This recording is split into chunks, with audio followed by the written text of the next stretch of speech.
প্রতিবেদন। তো দর্শক, আজকে আমরা এক অসহায় মেয়ের গল্প তুলে ধরব, যার নাম হচ্ছে মেঘলা আক্তার। মেঘলা আক্তারের বাবা মা কেউ নেই, তার মামা আছে, মামি আছে। তো মেঘলা আক্তার মা মামির কাছেই থাকে। তো বর্তমানে মা মামি তাকে খুবই কষ্ট দেয়, বিয়ে দিতে চায় না। তো মেঘলা আক্তারকে রেখেছি শুধু টাকা কাজ করার জন্য। মেঘলা আক্তারের জীবন যে গুছিয়ে দিবে সে ব্যবস্থা কেউ করছে না। তো মেঘলা আক্তার তার বান্ধবীর কথা শুনে এখন ইউটিউবে এসেছেন। যদি ভালো একটা মানুষ পায় তাহলে মেঘলা আক্তার বিয়ে শাদী করবে। মেঘলা আক্তারের ব্যক্তিগত কোনো পছন্দ নেই। মেঘলা আক্তারকে যে আপন করে নিতে পারবে মেঘলা আক্তার তাকেই বিয়ে করবে। তার ঘরে বউ বাচ্চা থাক আর সন্তান থাক, তাতে কোনো আপত্তি নেই। শুধু মেঘলা আক্তারকে যে দায়িত্ব নেবে।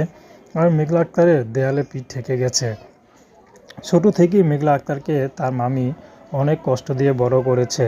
মেঘলা আক্তারের খুব স্বপ্ন ছিল যে পড়াশোনা করবে, ভালো একটা চাকরি করবে, কিন্তু সেই স্বপ্নটা আর হয়নি। যেখানে বাবা মাই নাই সেখানে মামি কি আর স্বপ্ন পূরণ করবে? তো মেঘনা চাচ্ছে যদি ভালো একটা মানুষ পায়, তো সেই মানুষটিকে যদি তার পাশে দাঁড়ায়, তাহলে মেঘলা আক্তারের আর কোনো কিছু প্রয়োজন নেই। শুধু একটু স্বামীর সুখ, আদর, ভালোবাসা পেলেই হবে।